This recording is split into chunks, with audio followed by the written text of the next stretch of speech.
Ciao a tutti! In questo video vedremo come combinare le mini melodie, che sono brevi cellule melodiche di una o due misure, in modo da ottenere il tipico flusso di ottavi che si ascolta in gran parte dell'improvvisazione jazzistica. Quindi, unendo le varie mini melodie che abbiamo visto nei 3 video precedenti, suoneremo linee melodiche più lunghe che ho pensato di chiamare macromelodie. Le 48 mini melodie e le 6 macromelodie sono tutte trascritte nel documento di 15 pagine che potete acquistare sul mio sito internet e comunque, in corrispondenza di ogni esempio, la notazione e la tablatura sono visibili nella parte inferiore del video. Prima di suonare le macromelodie, faccio qualche premessa. Anzitutto va detto che si tratta di frasi a note singole che sono a metà strada tra l'esercizio tecnico e una reale improvvisazione. Infatti, inserire queste macromelodie in una solo, così come sono scritte, non è consigliabile, ma diventa essenziale usare varie pause, senza le quali il flusso degli ottavi risulta piuttosto meccanico e innaturale. In ogni macromelodia, sopra le varie misure, è indicato il numero della mini melodia originale. E dopo aver studiato i 6 esempi di questo video, vi dovrebbe risultare facile riassemblare varie mini melodie durante le vostre improvvisazioni. Possiamo dire che le mini melodie sono come parole che combinate tra loro diventano frasi, che a loro volta permettono di esprimere un discorso musicale completo. Quindi, con questo modo di improvvisare, che è solo uno dei tanti possibili, non si pensi in termini di scale o di arpeggi, ma in termini di linguaggio melodico. Le 6 macromelodie di questo video sono di 8 misure ciascuna. In alcuni casi ho modificato leggermente la mini melodia originale per rendere più agevole la diteggiatura e soprattutto per migliorare la frase dal punto di vista musicale. Aggiungere tutte le indicazioni per la pennata avrebbe reso lo spartito poco leggibile e quindi per eseguire tutte le macromelodie consiglio di usare la pennata alternata o ancora meglio il cosiddetto economy picking, che consiste nel suonare 2 note consecutive su corde adiacenti con 2 pennate verso il basso o verso l'alto.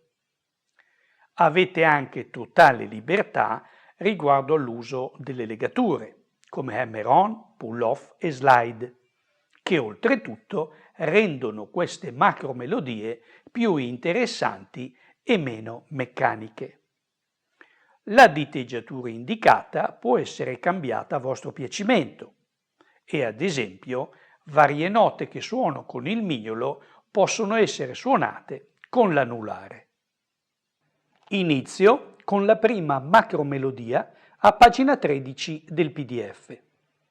L'unico punto che richiede un po' di attenzione è la terzina nella seconda misura, dove è consigliabile suonare le note Si e Re con uno sweep picking verso il basso.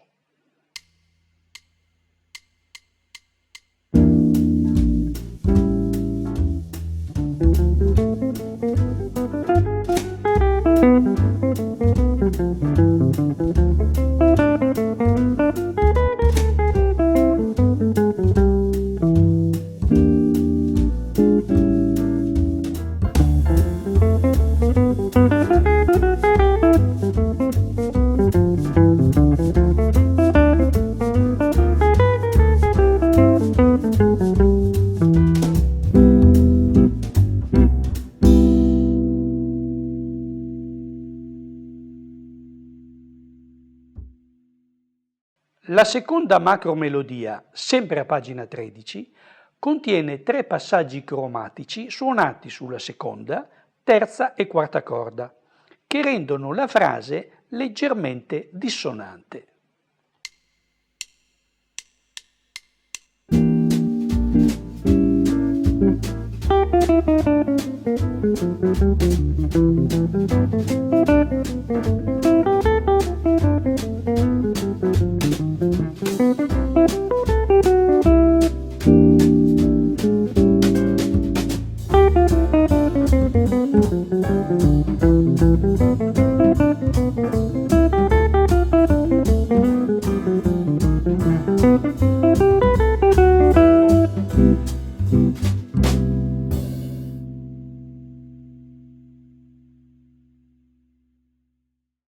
Vediamo la terza macromelodia a pagina 14. Stavolta, per creare un minimo di varietà, la suono prima in tonalità di Do maggiore, come è scritta sul PDF, e poi in Si bemolle maggiore, vale a dire 2 tasti indietro. La terzina nella sesta misura può essere suonata in 2 modi diversi. Decidete voi quale utilizzare.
Sempre per rendere questi esercizi un po' più interessanti, suono la quarta macromelodia prima in Do maggiore, come è scritta sul PDF, e poi in Mi bemolle maggiore.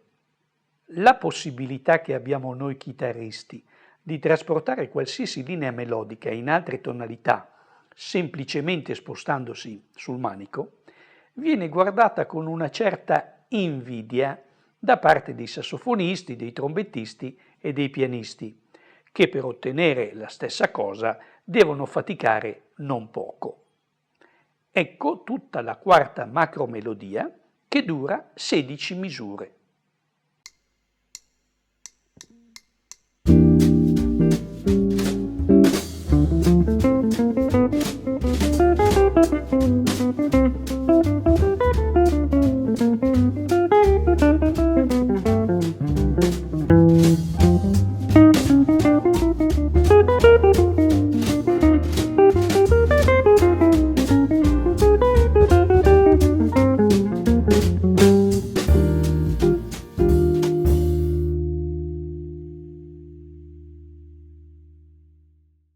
Le macromelodie 5 e 6 sono suonate in posizioni più alte della tastiera. Anche stavolta suono la numero 5 prima in Do maggiore, partendo dal 10° tasto, e poi in Si bemolle maggiore, spostandomi all'8° tasto. Sempre per rendere la frase un po' più originale, ho modificato leggermente le mini melodie nella quinta e nella 7ª misura.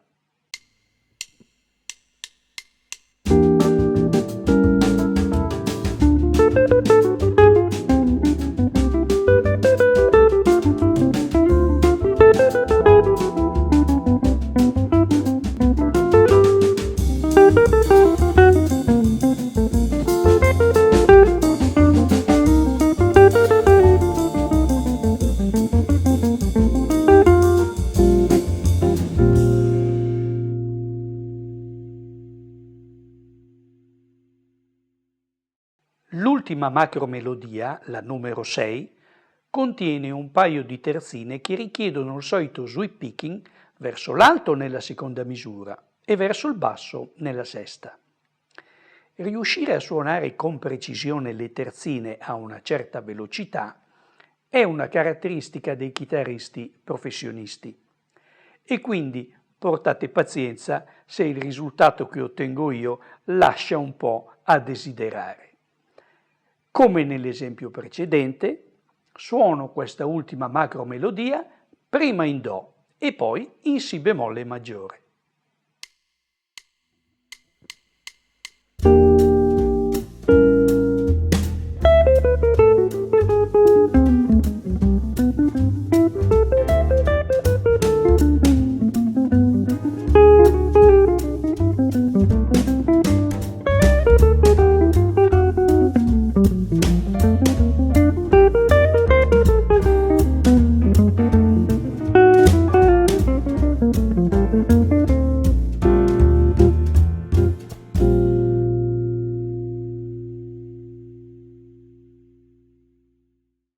Eccoci finalmente alla conclusione.